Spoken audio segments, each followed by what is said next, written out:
Jason, if you could speak to the 15-year-old version of Jason Wilson, what would you tell him? First thing I would tell him is that you're good enough.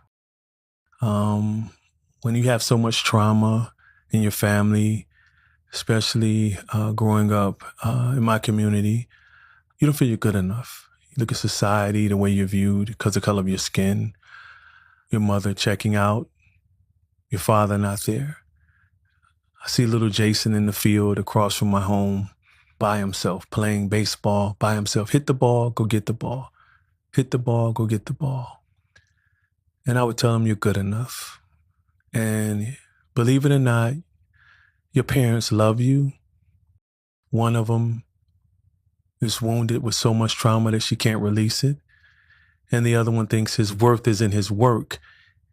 And he doesn't see your value until he becomes an old man, stricken with Parkinson's disease. And now he's available and you two reconcile. So I would tell him you're worth everything, you're valuable, and you can cry. Because so many times in my life as a young boy experiencing the loss of friends, when I was in the 8th grade, my friend Kelly got shot in the head by a gun that one of our classmates had. He was just passing it to another classmate, and the gun went off and shot Kelly. We didn't have therapists. We didn't have counselors. We had to work through that ourselves. I never cried. And as a result, I started crying the wrong way when I became a teenager. My grades plummeted. I became angry at my mom, and she's the main person there.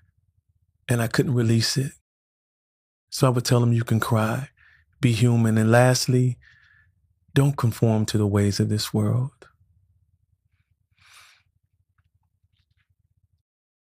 Yeah.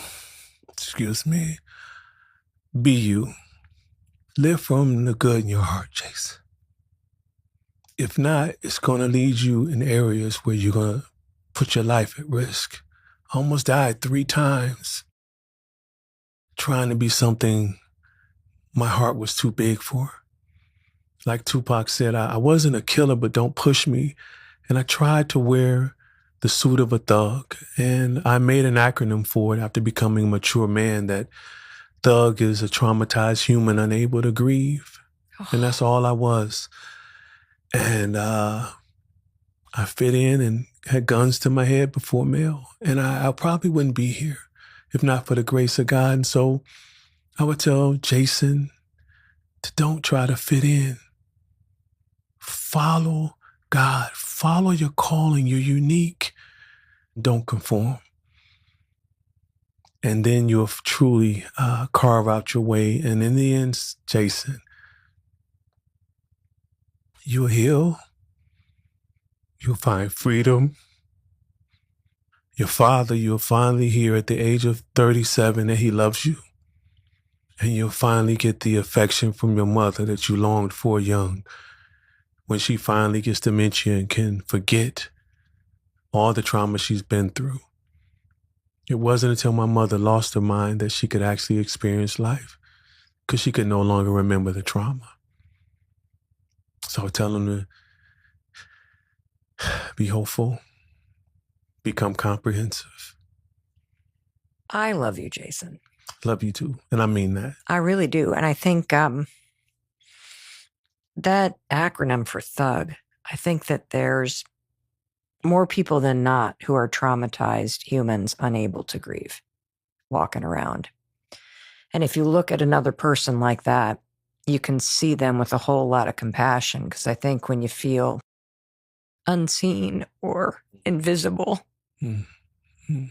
or scared in life, you forget who you are and the kindness that's actually in your heart.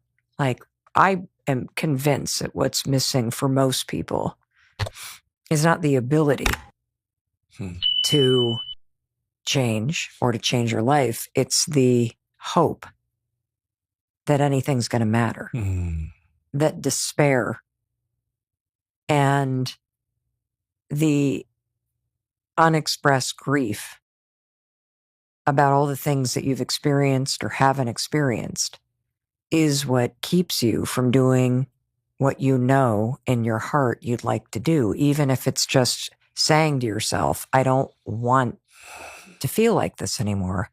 I have to make some changes.